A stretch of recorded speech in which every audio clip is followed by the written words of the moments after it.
Support for this program comes from Jazz on the Tube, the Internet's largest collection of free streamable classic jazz videos. From Miles Davis to Louis Armstrong, from Thelonious Monk to Duke Ellington. You'll find it all on jazzonthetube.com. Start your free subscription today.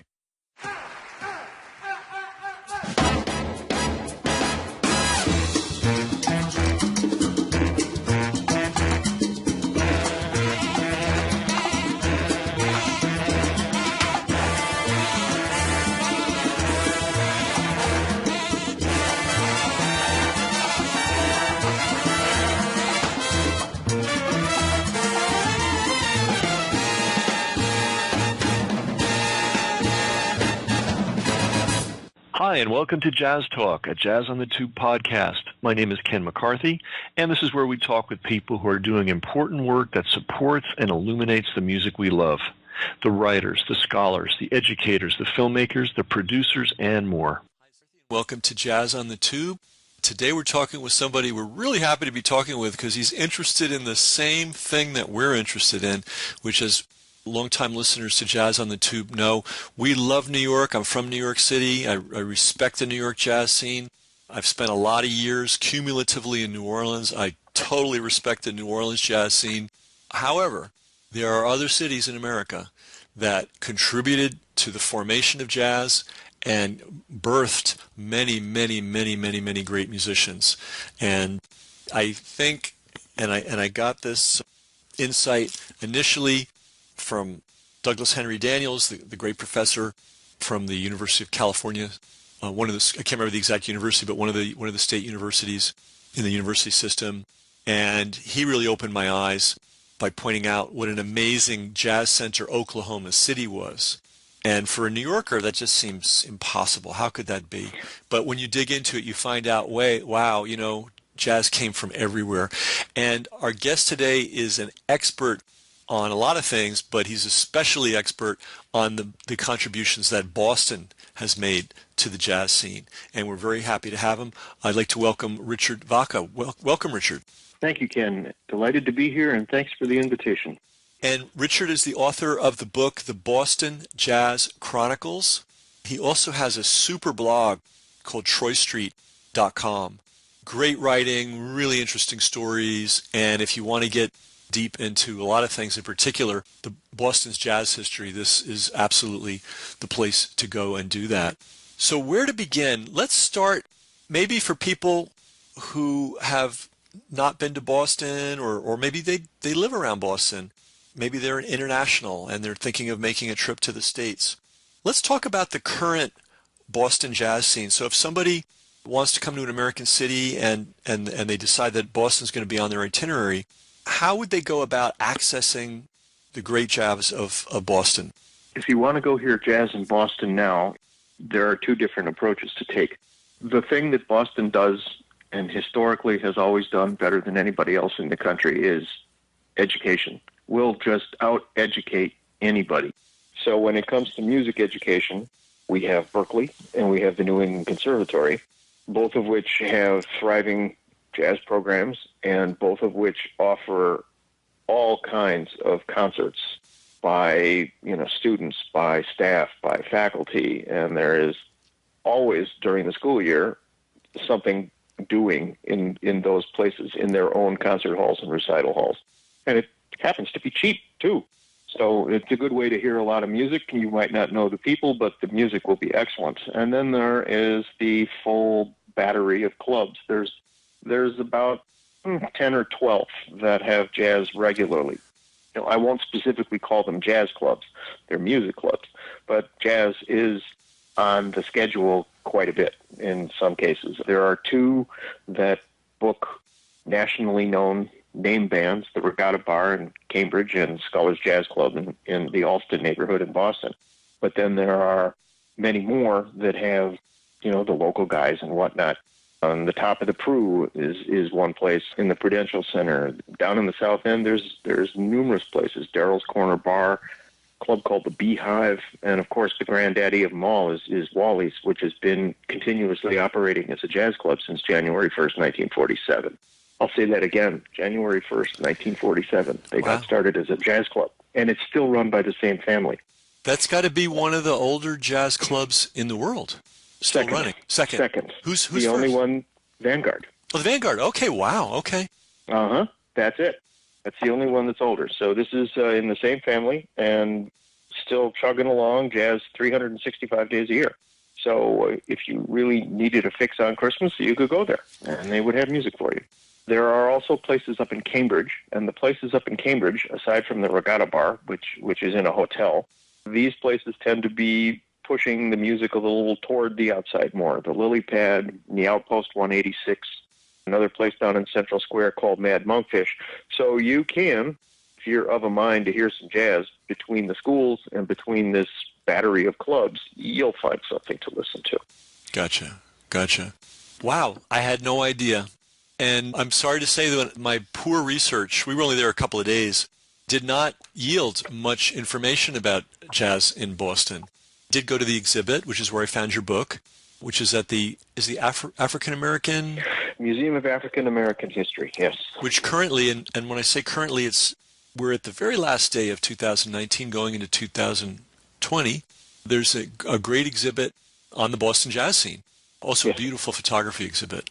All right, so we've talked about the contemporary scene, and boy, that tip about Berkeley and the New England Conservatory is great, because I bet there's some amazing stuff going on there. You can't beat it, really.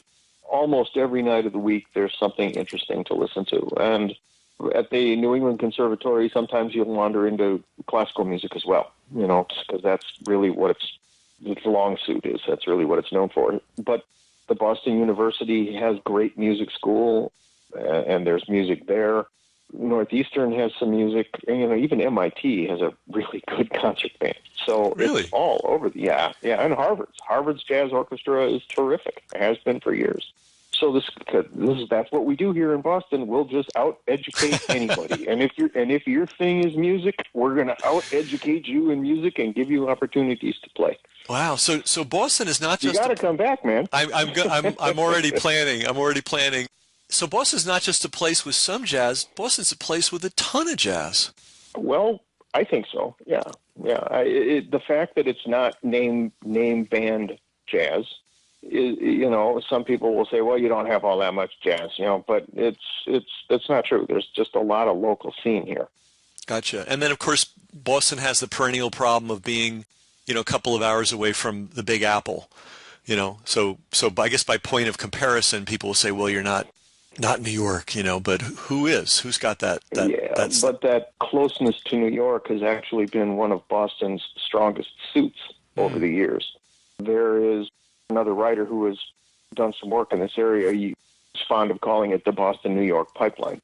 Many, many musicians have come from Boston and gone to New York. This is like, if you're a baseball fan, this is like a AAA team in some respects, in that this is where people learn, and then they go off to New York to try to make it, in the big city. But many musicians have jumped on the train and gone down from Boston to New York City over the years.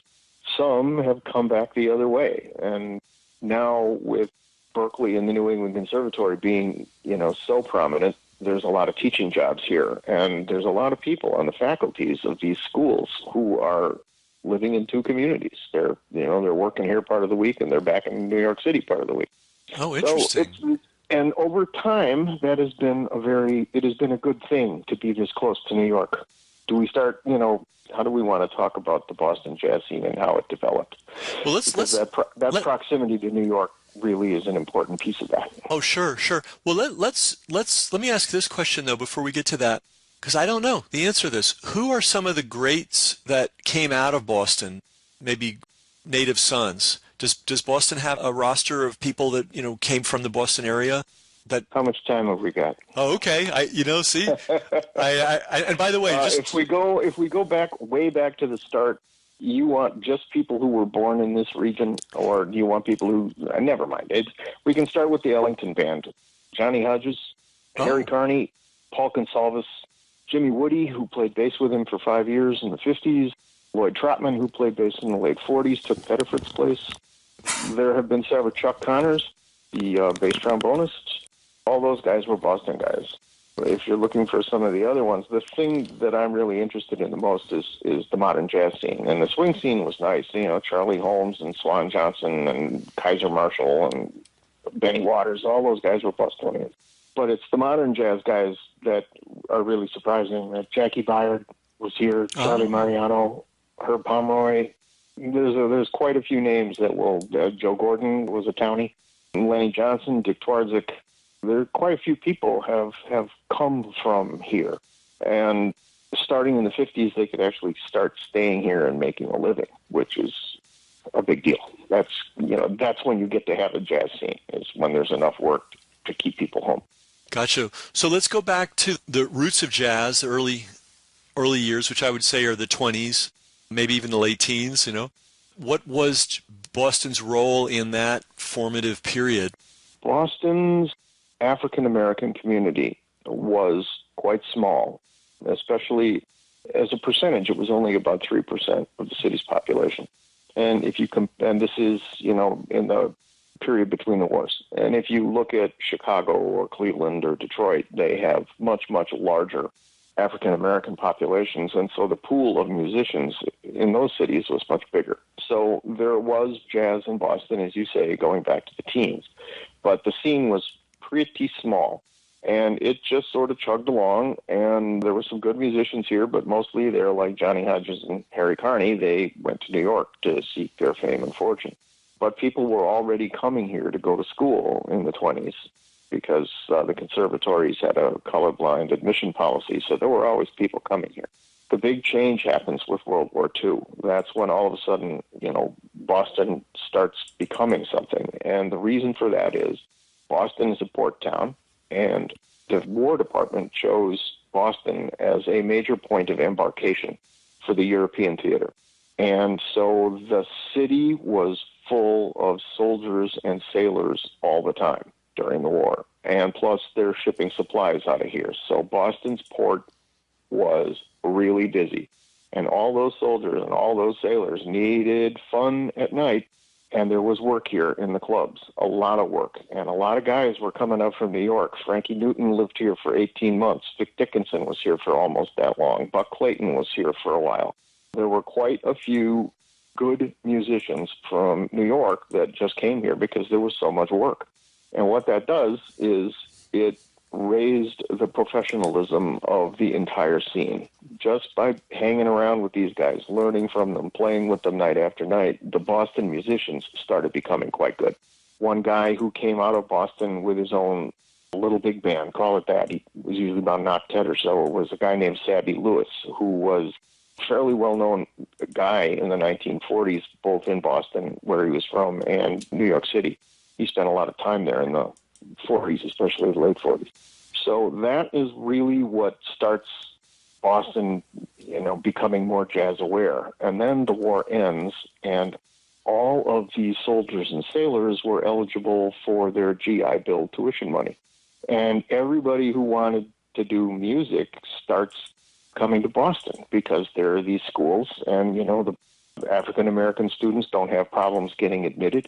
A man named Larry Burke started a school called the Schillinger House in 1945. A few years later, he changed the name of it to Berkeley, which is the name we know it by. So there were these schools, the Boston Conservatory, the New England Conservatory, Berkeley, Boston University. There are all these places where if you were interested in studying music, you could come here to do it. All these people who have their GI Bill money, they're all young, and they are interested in newfangled stuff that they were playing in the New York City and the Harlem clubs. They were interested in the early years of bebop. They wanted to play like Dizzy Gillespie. They didn't want to play like the swing guys. They certainly didn't want to play like the trad guys. So they were interested in modern jazz. So you have these people coming to Boston. The Sam Riverses of the world are coming here, and Gigi Grice, and so they're coming here to go to school. And they're colliding with the people who were here, living here, playing here, working here. Joe Gordon was a Boston guy. Charlie Mariano was a Boston guy. Nat Pierce was a Boston guy. So you get this student group and you have the townie group, and they are all pretty much of the same age and of the same outlook in terms of music, it was sort of like the Boston Jazz Big Bang. Boom! All of a sudden, there's a scene. Huh. And yeah, the schools were very important then, and they are much more important now, because I was listening to your interview with Bill Crow. Oh, yeah. And Bill Crow you and Bill Crow were talking about how the way you learn jazz has changed over the years. From you used to ride on the band bus and just learn by the apprentice system, but now educational institutions have a bigger and bigger role. Mm-hmm. And and Boston is truly a case in point there. That really now the academic institutions are really where it's at. But at this time, in around the late 40s and the early 50s, the two scenes were side by side, of the local apprentice type and the academic, we're trying to learn this in school types. And it was quite something. There was quite a lot of activity. The activity, you had mentioned something about, was there a peak when you're trading emails? And golden age. So this golden age, we're sliding into it here. And I think that you hit a point where by about January 1953, the musical scene here was just exploding on all fronts. And it wasn't simply jazz, because it's, jazz is jazz, and there are always things that are attracting people more. But you could have Duke Ellington working in Storyville, and Frank Sinatra working at the Latin Quarter, and Coleman Hawkins working at the hi-hat, and you could have all these things happening on the same night. And that kind of entertainment, and if one of those clubs is doing well, it tends to make all of them do well. And the nightlife scene in Boston in 53, 54, 55 really boomed. If you're just trying to think about the jazz, there were probably about 10 jazz clubs, not clubs that have jazz sometimes, but jazz clubs working in the city. Yeah, we're not even in the burbs yet, just working in the city. There were some in the white neighborhood, some in the black neighborhood. So that was really the big time. And all those people, Jackie Byard and Charlie Mariano, who I think those two are probably the most important people to come out of Boston at that time. Herb Pomeroy, Ray Santisi, it was just a long line of people who went on to long and illustrious careers. It's something that as you're talking that, I realize if we count all the musicians that got educated in Boston, now we're talking about an amazing long list. Yeah, it's hysterical when you try to, there's nobody who's really ever been able to compile that list, because it's so long. And, I don't have, my own copy of the list that I've tried to build in front of me, but it does go everywhere, and it does touch everything. And just of people myself have interviewed who spent a lot of time here, people like John Abercrombie, who had an amazing time here, and then you work here for a while, and then you get out of school and you stay here because you're working here, and then you move on. There are just so many musicians of that type. I think at one point, anyway, go ahead. I'm just thinking of Pat Metheny, who's Metheny was one of the guitar gang here. Okay. I think, Abercrombie was kind of the ringleader there, but, Metheny was here, and Bill Frisell was here, and Mike Stern was here, and John Schofield was here, and they were all here at the same time, and Al Di Meola. Oh, my God. They were all here at the same time. At the same time. So you could go to a place like Michael's, which was a pub down just off Huntington Avenue, and you would find any of those guys playing on a particular night. They were just that was where the guitar players. Wow. So that happens here. Some years are better than others, but at one point that was the clutch of guitar players that we had here. That would have been the 70s, right, or mid 70s? Yeah. Mid early. And then we have a good friend who we talk with a lot because he's such an expert on Afro-Cuban jazz, which is Bobby Sanabria, who's a major educator here in New York, big band leader, carrier of the torch, for the Afro-Cuban tradition. But he got his formal education in music at Berkeley. Yes. So it's probably a very, very, very long list. In New England Conservatory of Music, it sounds like a very staid classical place, but of course they had Gunther Schuller, right, teaching there? Gunther Schuller, Gunther Schuller took over the presidency there, I think it was in 1969. Okay. And during World War II, they had a popular music program, but they let it die out. And Schuller came along and reinstituted it, and had Carl Atkins and Jackie Byard as his chief lieutenants. And Phil Wilson was there for a while, and there are a lot of people were there, and still are. Jason Moran is teaching there now, and various others, Dominique Eade. And so Gunther Schuller really revolutionized the school, and he turned it. They still have their nice, staid, conservative, whatever, classical departments. They're still going strong. But he did institute, a jazz studies program, and he was also instrumental in bringing the school closer to the community. There were a lot more involvement in community affairs and having the community involved in school affairs. That was those were the activist years, and the NEC was definitely a part of that. And then Berkeley, as you mentioned, started in the post-war era?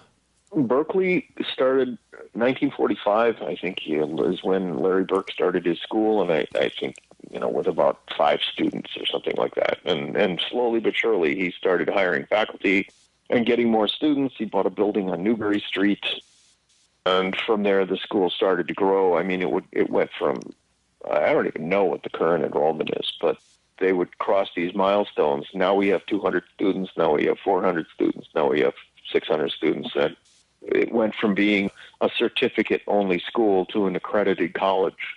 And Larry Burke had a method, and he was very astute when it came to seeing places where musicians could work new opportunities. So he had a television scoring program in about 1952, before anybody really thought about making that formal. Goodness.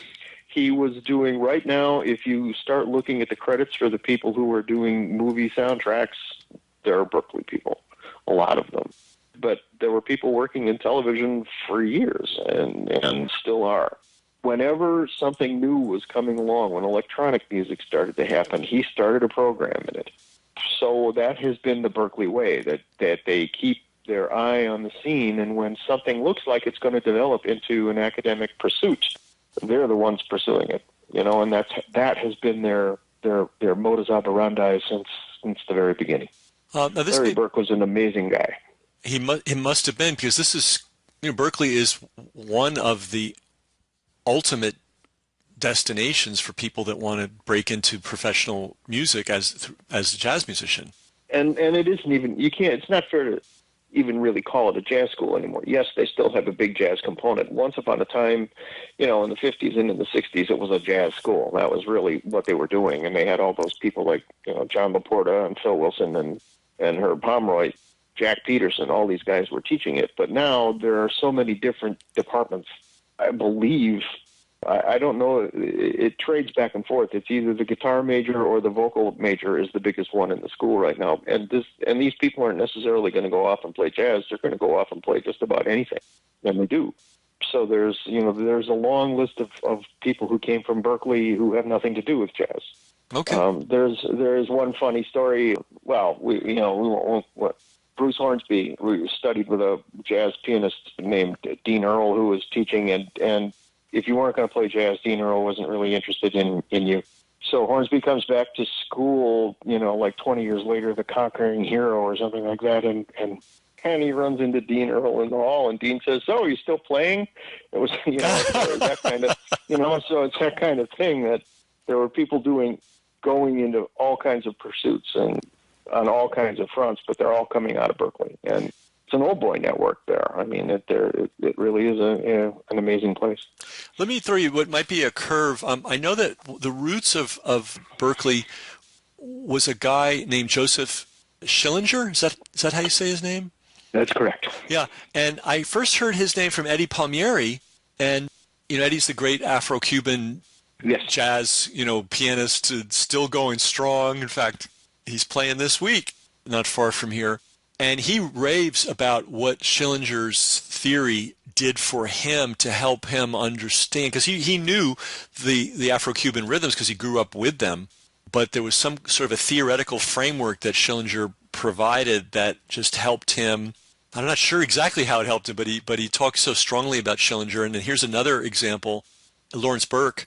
getting inspired clearly because he was a student of Schillinger's, and I guess Burke was one of the first 9 to be accredited by Schillinger himself as being smart enough to teach the method. It's not simple. It's heavy math. I mean, it's mathematical composition. And you can use the math to figure out to resolve your composition, situations. It's a really complex thing. It's not as popular now as it once was. But when Schillinger was teaching Burke the method, some of the other students, were George Gershwin was one of the students. Glenn Miller was one of the students. So there were people who were really trying to pay attention to it because they really thought he had something going on. And so Schillinger, it was called Schillinger House until 1954, and that's when the name changed to Berkeley. And the reason why the name changed is because they were interested in so many other things that it was no longer fair to really call the school Schillinger House. That was just now it was just a piece of it. Gotcha. Well, Burke, fascinating guy. He was an MIT engineer, MIT trained engineer, and somehow, I guess he was in New York City. That's where he hooked up with Schillinger, I guess, and then brought that back to Boston. Just a little side note of history. This Schillinger guy sounds like he was fascinating in his own right. Wow. So this is completely revolutionizing my view of Boston, and I hope for our listeners too. It's clearly an educational hub for music, and so you get the benefit of all those great students coming through. And then you have the local scene, and then you have the mixing and matching of school musicians with some of the local musicians. You have a great infrastructure of clubs. Sounds like there's no shortage of venues. Can you tell us a little bit about your book if somebody were to get it? It's called The Boston Jazz Chronicles. What's that book about? How did you put it together? The hard way. The book, the subtitle of that book is Faces and Places in Nightlife from 1937 to 1962. You can't do justice to a city jazz scene by trying to do the whole thing in one book. I think so. I just picked a 25-year period, and I started when the effects of the Prohibition were done. I think the clubs started opening up again in about 1935, legitimate clubs as opposed to speakeasies. And that's about the time I started my story. A lot of what I mentioned a little while ago about how the scene grew up during the war and came of age after it, I didn't know any of that. This was all a big process of discovery for me. I was a geek. I was in the software business. Oh. And I just sort of picked this stuff up because I'm a jazz fan and a jazz listener, and I was attending a lecture or a panel discussion in 2004, and it was a panel discussion where 4 or 5 of the old timers were sitting around just sort of reminiscing. And the crowd got very excited, and people are shouting out names, place names, people names, and everybody's getting into it. And the moderator, Eric Jackson, who is still on the radio here, Eric Jackson throws up his hands at one point, and he just says, "I sure hope somebody out there is writing all this down." And I said to myself, "I'll do it." And that's how I got started. Okay. And so I interviewed about 75 people to write that book, some of them very long multi-session interviews, and some of them short, like this, telephone calls. But there were 75 people, and I went to the library nights and weekends and read microfilm because I had to read the newspapers. People do take the easy way out.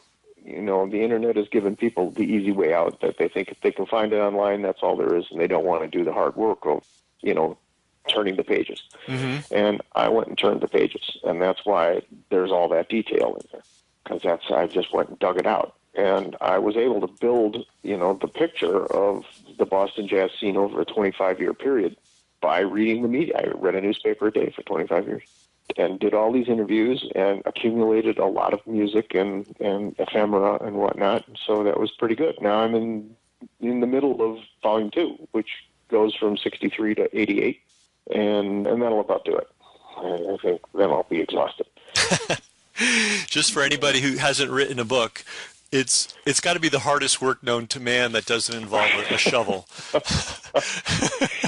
It is not as easy as one would like sometimes. But this, writing the next 25-year story is going to be very different. On the one hand, many more witnesses are still around to talk to, that's a good thing, but it's also, a bad thing that there's so many witnesses around to talk to, because everybody's got their points of view, and sometimes they're pretty emphatic about them, and so it's going to be fun working all that out.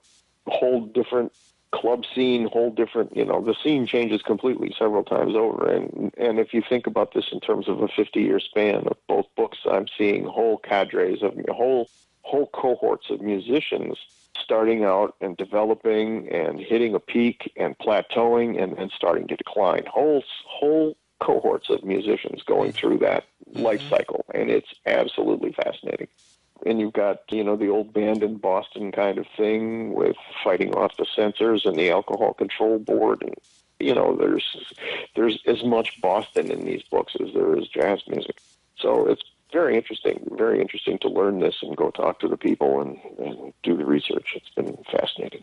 There's two big names out of Boston, not musicians, but people you can't imagine jazz without. One is Nat Hentoff, and I'm familiar with him. Well, I think a lot of people are, but he used to write for the Village Voice in New York, so I'd see his name all the time. And then, of course, the great George Wein, who people know as the organizer of Newport Jazz Festival. But he also ran a club in Boston that people may not be aware of if they're not Bostonians or Boston savvy. Ran two clubs, actually. One was in the basement called Mahogany Hall. He ran the Storyville Club, and that was the nightclub in Boston. He ran that until 1960 when he got out of the nightclub business and to concentrate solely on the festival and concert business. And that's when he moved to New York. That's when he left Boston for New York. But his first big festival project was Newport, right? Probably? There were local festivals. He was involved with the Boston Festival of the Arts a little earlier than that, but that was basically putting on concerts at festivals. That wasn't really organizing a festival. So yes, you are correct. His first project was the 1954 Newport Jazz Festival. Okay, so and I don't know, but I don't think there were many jazz festivals in 1954. I mean, now gratefully, there's jazz festivals everywhere now. I think it's a great development. Well, I think that, that was the first real jazz festival in North America. I mean, there were some jazz festivals in France in the late 40s, I think, in Nice. But I think that prior to Newport in 1954, there weren't jazz festivals. There were festivals in the classical realm and places like Ravinia and Will's Trap and so forth, but there weren't jazz festivals. And George was the guy that really got that whole thing rolling. And then he went from Newport he started festivals in other places, and then it just rolled. And even after they kicked him out of Newport, that didn't slow him down. I think he also helped get the New Orleans Jazz Festival going. I think he helped those guys that got that started. They were already going, but they were kind of like falling over themselves. Their first few years weren't very successful. I believe that George got involved with them in 1969. You'd have to look that up, but I think it was 1969 where he really started to, get involved in that festival and professionalized it. And he's 94 now, and he's not too active. He still goes to work, and he's still running, the festival productions. But he's farmed out. I mean, like Christian McBride is the artistic director at Newport. I mean, he's farmed out most of the work, but he is still there. He tools around on his golf cart, and he makes sure that, the trash is getting picked up. Uh-huh. And the places that need to have, cold water have it available for the people. Uh-huh. So he's still keeping his eye on it, and he has stopped playing. One thing you missed is the Newport Jazz All-Stars. He was touring the world with the Newport Jazz All-Stars, his band. He's a piano player and a quite good one. And he kept playing with the All-Stars until he was 89, and then he stopped. And he didn't stop because he couldn't play anymore. He stopped because he couldn't hear anymore. He said, it's not fair to the other musicians on the bandstand that I can't hear them that well. So if you want him to play solo piano, he'll play for you all night. But he doesn't play with bands anymore because his ears are bad. Gotcha. I think that's pretty good. Pretty good indeed. Is he a native son of Boston? Do you know? He comes from the suburb called Newton, which is just to the west. Let's see, it was also home to Ralph Burns and Serge Chaloff and Fred Taylor, the guy from the Scholars Jazz Club and the Jazz Workshop, and various other people. Raz Kran, who was in the International Sweethearts of Rhythm back in the war years. A lot of people have come from Newton. It's a pretty big, it's a suburb with 80,000 people in it. It's not like it's a small town. But he's from Newton. And what's his name? Nat Hentoff was a Bostonian. And George Fraser was the other great writer that came from here in those early years. Another Bostonian. Now, I'm looking at your blog, and you get really into depth on individual musicians. I guess the most recent thing that you posted is about a guy named Bob Wilbur. Bob Wilbur. And Wilbur Mania. So these articles are your chance to sort of lay out on specific artists and go into greater depth maybe than appears in the book, or new research? It's kind of whatever strikes my fancy. I haven't been blogging as regular. You know, when I started the blog in 2013, I was going great guns. I was just writing something every other day. But now it's really very infrequent, and when I do write, they tend to be long pieces, 1,200 word, 1,500 word pieces. And I'm tending to I only write about stories that you're not going to find anyplace else. There's an unfortunate thing going on that if a famous personage passes away, it seems like there's 422 people on the internet that want to write about him or her, and they pretty much say the same stuff. So I really dig, and I really dug hard for the Bob Wilbur stuff because he spent about 4 years living in Boston. He's from your neck of the woods. He's from Scarsdale originally. Okay. And he did spend some time here in Boston. He was a Sidney Bechet disciple, and he spent some time in Boston as the head guy at a place called the Savoy and that whole business with Wilbur Mania. He had a fan club here, and they had parades for him, and it was crazy. It was nuts. But that's a story that not very many people know. Dan Morgenstern told me that this book is great because there's just stuff here that just isn't anyplace else. And that's what happens if you go to the newspapers and turn every page. You're going to find the stuff that's been forgotten. And I'm looking, I just picked 1 month at random of February 2013, and you've got a notice about Ain't Misbehavin', the Fats Waller review. Yep. Coming to Boston. And great jazz band for that. Yeah, Herb Pomeroy, and Andy McGee, and Dick Johnson, Kenny Wenzel, Rudy Collins on drums. Then you have a sort of a flashback to 1937. City bureaucrats hit, quote, lawless nightclubs, unquote. Oh yeah. I think that's when they were shutting down Eddie Levine's nightclub, because Eddie Levine was a bootlegger, and he had a very hard time when things went legit. He had a very hard time with the concept of closing time. It just wasn't something that came naturally to him. Uh-huh. And so he just couldn't stop pouring. As long as there were people who wanted to buy a drink, he'd sell them a drink, and the band would keep playing, and the city would come in and they'd shut him down and whatnot. And this went on and on. And they just had to revoke his license and kick him out. He just couldn't get used to the idea of a closing time, right? You close when the last person leaves, right?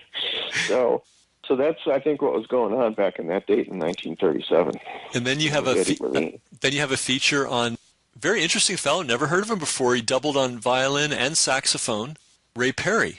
Oh, a genius, a brilliant guy, a really brilliant guy. Yeah, and you know about Slam Stewart and the way that Slam Stewart would bow his bass, and he'd hum an octave above, but he'd follow the same notes, so he'd be basically playing a duet with himself. He'd be doing the vocal.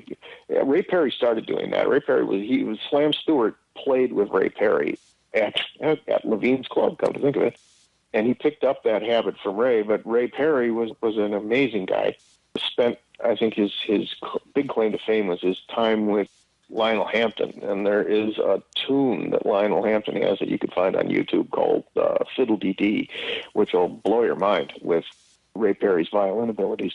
He was up there with Eddie South and Stuff Smith. He died very young. He died in 1950, and he was about 35 years old of some horrible disease or other. But he was a real mainstay on the Boston scene. He had 2 brothers who were also jazz musicians. Well, I'm going to look him up. I used to play a little violin myself, and then this is all 1 month's worth of blog posts. February 24th, 1960, Lewis and Duke one night only at the Pioneer Club. Oh, my at the Pioneer God. Club. Yeah, that was a story. That one took some real digging. The Pioneer Club was an after-hours club, and it was the one where the entertainers used to like to go. And there were other after-hours clubs for other kinds of people, but the entertainers all used to go to the Pioneer. And when the musicians' gigs were over, they'd all just go there and hang out and relax. Well, they had a little second floor with a piano and basically nothing else, just a piano. And one night, Duke Ellington had a concert in the ballroom at the Hotel Bradford, and Louis Armstrong was just south of town, one of the beach towns on the South Shore. And they kind of met by, they didn't plan it. They just bumped into each other at the Pioneer Club at 2 o'clock in the morning, and they just started to play. Louis sang, and Duke played all night long. And you always knew when it was time to leave. The African-American musicians that had day jobs liked to work at the post office because, the money was steady and you could always get a day off if you needed one for a gig. And so the African-American postmen would all show up for coffee at about 5:30 in the morning on their way to work. And that was the sign that it was getting to be time to close the Pioneer Club down for the night. But there are many stories of, the Billie Holidays of the world and, the Louis Armstrongs of the world and Half a Count Basie's band and whatnot all playing at the Pioneer Club after hours. It was a private club. It was against the law to be doing what they were doing, but hey, you can fix that. You can always take care of that. You have a line in your article that the club was by no means a secret, but most Boston was completely unaware of its existence, which was just fine with the ownership. Absolutely. Well, and it was owned by a fairly influential guy in the black community. And it was, I don't know what the correct word is. It's not a bribe, but they were allowed to operate. They were reliably contributing votes to the Democratic Party, and the Democratic Party, which was controlling City Hall at the time, was all they were happy with the idea. So they just let the place go, and it was a big story, and it kept going.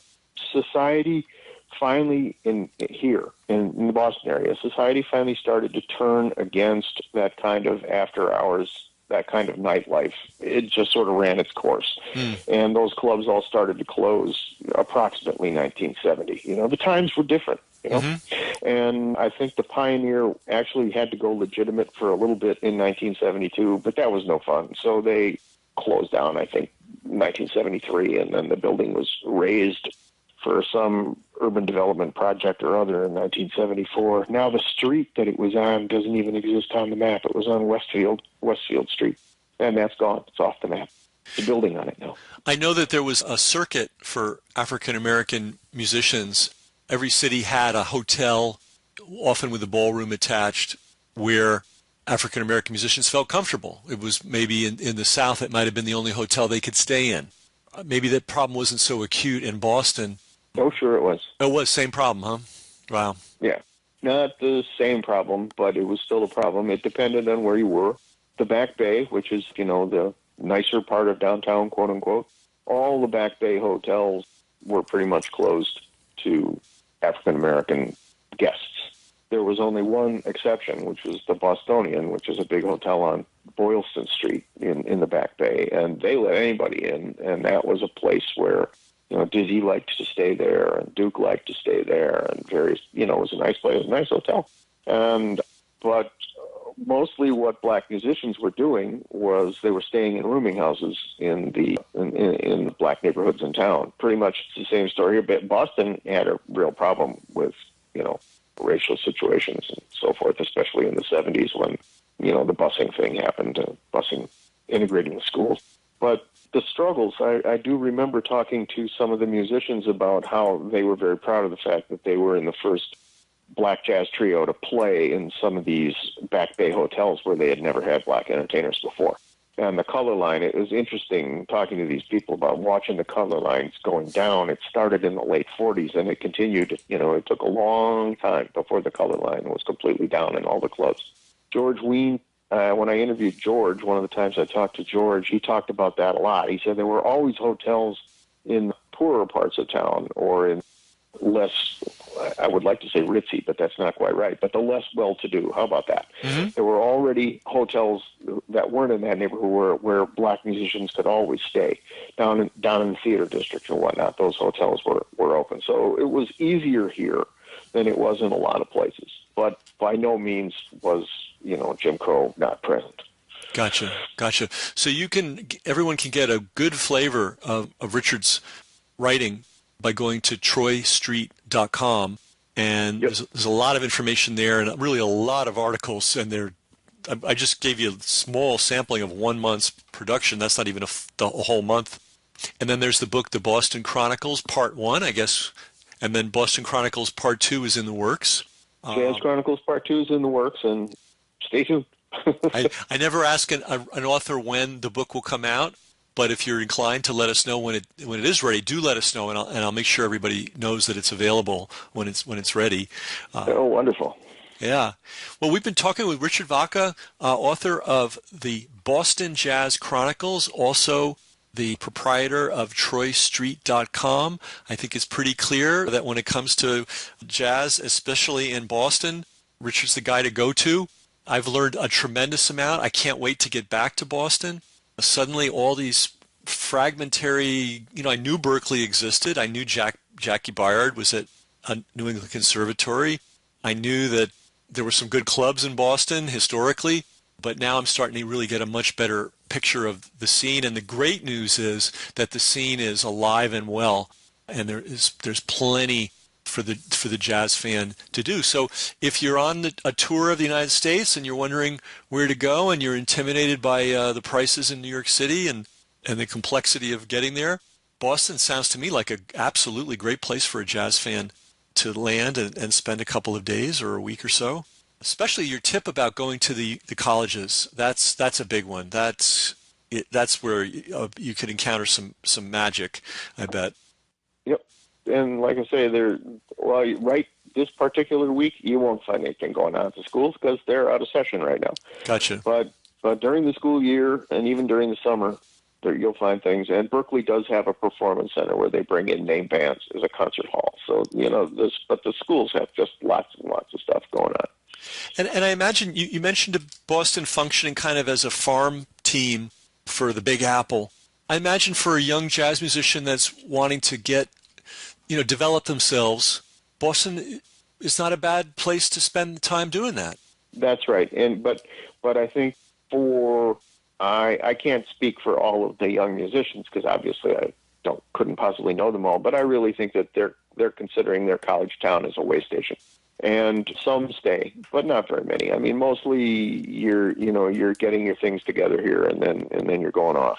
Mm-hmm. And that's pretty much the way it's been. And the farm team reference was really for a little bit of an earlier time. That kind of jazz world doesn't really exist anymore. But there was a time where places like Boston and Detroit and Pittsburgh and Toledo were just basically farm teams. Just when you think you got yourself together, you go to New York. That's the way it was. Gotcha. Oh, I want to throw one that just popped in my mind. The late great Emily Rimler. She was Berkeley, maybe pretty close to the same time all those other guys were.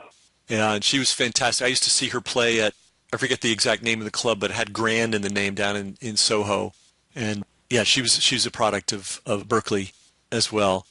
Well, Richard, thank you so much for the time. Thank you for enlightening us all about Boston. I bet you are going to this call is going to stimulate a lot of visits to Boston. Remember, you can find out and keep up with everything that Richard is doing at TroyStreet.com. The blog's fantastic. Definitely start there. And I hear sometimes you give tours of music tours of Boston. Is that right? I do. I have this one-person conglomerate going for the nightlife thing. I do nightlife walks. They're about 90 minutes. I have 3 different ones, and we walk through the neighborhoods, through the entertainment districts. And it's not just jazz because you can't just sell a jazz tour. Mm-hmm. If you try to do that as a pure thing, you're just not going to get enough people.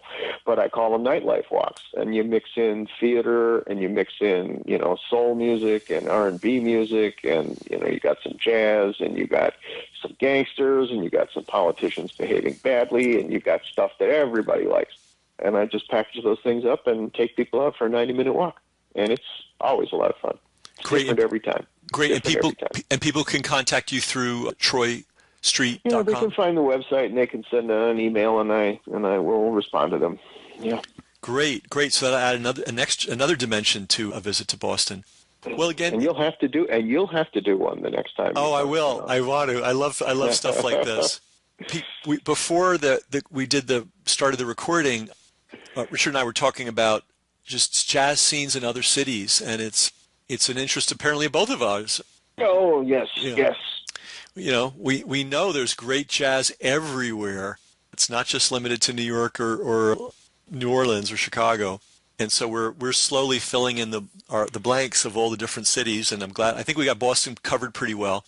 Now, you probably are aware of this, but somewhere on my site, I did an interview with a guy who's expert on the Tokyo jazz scene, and it sounds epic. It sounds huge. And are you aware of this? It's just because not many people are, but there are many, many, many little micro, you can't even call them clubs. They're more like jazz shrines. And they're tiny, and they're in weird places. Sometimes they're on the second floor. They may only have seating for 5 people.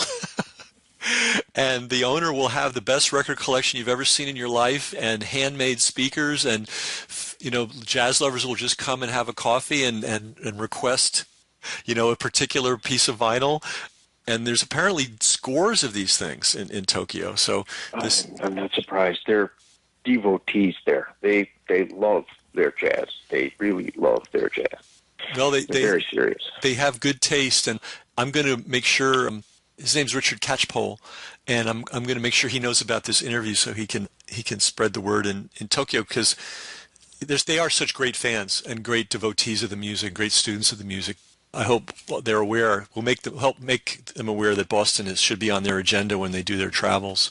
Well, thank you, Richard. Again, the book is Boston Jazz Chronicles, the website TroyStreet.com, all things jazz in Boston. And thank you for the time, and hope to see you in the flesh someday. I truly enjoyed it, and thanks very much for the opportunity. Great. Well, thank you for your time, and I am coming back to Boston. I'll be waiting. All right. All right. You take care. Happy New Year. Happy New Year to you. Thank you. Bye-bye. Bye-bye. We hope you enjoyed the podcast. If you did, please share it. That's how we grow. And remember to subscribe to JazzOnTheTube.com, the Internet's largest collection of free, streamable, classic jazz videos.